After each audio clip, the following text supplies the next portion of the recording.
Now we take a moment to stop and hammer time. Whether you're hanging your favorite taxidermy piece, maybe a family portrait, or just some fun little knickknacks, with the help you can nail it down. Some important home improvement tips. We have Jason McCullough with Brothers Redevelopment. Before we get started, explain to our viewers what Brothers Redevelopment is and what you do. Sure. Well, we're a long-standing Denver nonprofit. We focus on housing issues for senior and disabled families on low or fixed incomes. And what we do is try to keep people in their homes longer. We provide affordable housing. And then we also have things like the Colorado Housing Connects hotline that people can call with any issue they have with their housing needs. Yeah, you guys do so many good things for our community. And with spring right around the corner, you have the Paint-a-thon coming up. Tell me about that. Well, it's the 37th annual Paint-a-thon. This year, we've already got a bunch of volunteers lined up, but we are accepting applications for both volunteers and folks that need their house painted. So if you're a senior over 60, own your home, and are on a fixed or low income, give us a call at 303-202-6340, and we can get you an application. All right, there's that number at the bottom of the screen, 303-202-6340. Scary, a woman like me with a hammer, watch out. Yes. Okay, so we're going to get some tips on hanging pictures and different things around the house. Now, the first problem I always have, hanging eye level. I hang them too high. Correct. And then people are kind of going like this. So let's start out with what are the requirements? What do you need?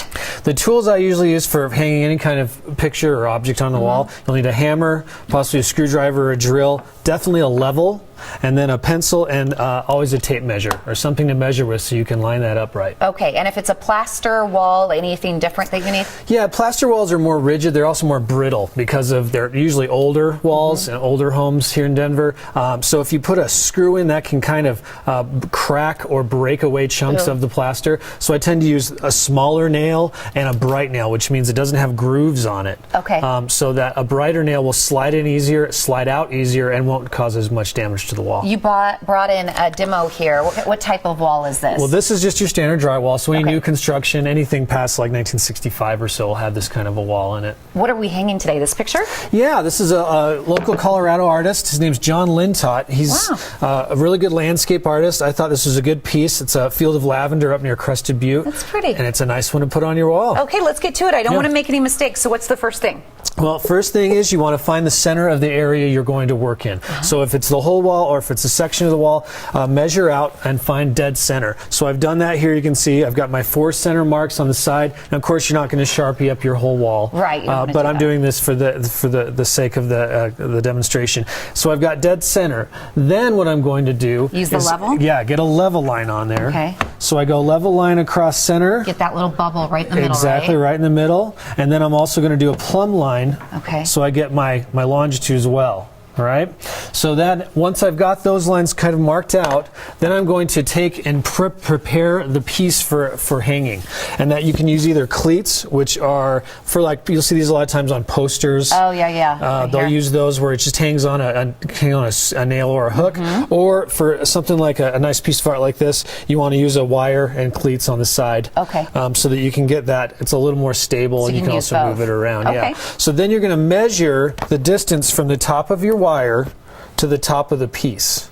And what you do then is when you line up where you want the top of the piece, you then subtract down with your measuring right here tape. Measuring tape. Okay. Measuring this one in this case it's 4 1/4, 4 1/4 inches, and make the mark. That's where you want your nail, so that you get the piece where you want it on the top. And then it's as simple as just hammering in a nail. Yeah, hammering in a nail or putting in a screw, and we've got one here for you to do. What would you do on a wall like this? Would you do a screw or would you do a nail? I would do a nail on these. Yeah, they can hang. If you can see here, the way they make these, even they make them on an angle, so they nail in an angle. That creates a lot more shear strength. Gotcha. So this one can hold, I think, up to 5 or 10 pounds, but they go all the way up to a 100-pound hanger. Okay, but this one's not too heavy, so that's perfect. This is perfect for this, and you want the least amount of damage you can. So go ahead and give that a pop. Well, you know, you're a very trusting man. Let me do this with your thumb. I've been hit harder with bigger hammers. Okay. There you go. There we go. Tap it in there. It's real easy. That was kind of slanted the way I hit. So should I nail it in at a slant? Yes. Okay. Just follow the nail. It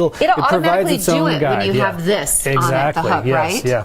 Okay, so hang it with the hook. Yep, and then you just simply line it up, place it on the hook, And then the most important part is walk back across the room and make sure you get it as straight eye level as possible. It's very pretty. If you really want to get specific, you can place a level on it, obviously. To make sure. And get it absolutely There's the bubble. right. There's the bubble. Good we love job. the bubble. Yes. Thank you, Jason. I appreciate problem. it. So nice to see you again. He always has really great tips. And if you'd like to learn more about what Jason does, by going to brothersredevelopment.org. That's brothersredevelopment.org. And just a reminder, what you saw on today's show is not a service provided under the mission of Brothers Redevelopment, but you can call 303-202-6340 for any questions, or if you'd like to apply or help with this year's paint-a-thon, make sure you call that number and check it out. It's a lot of fun.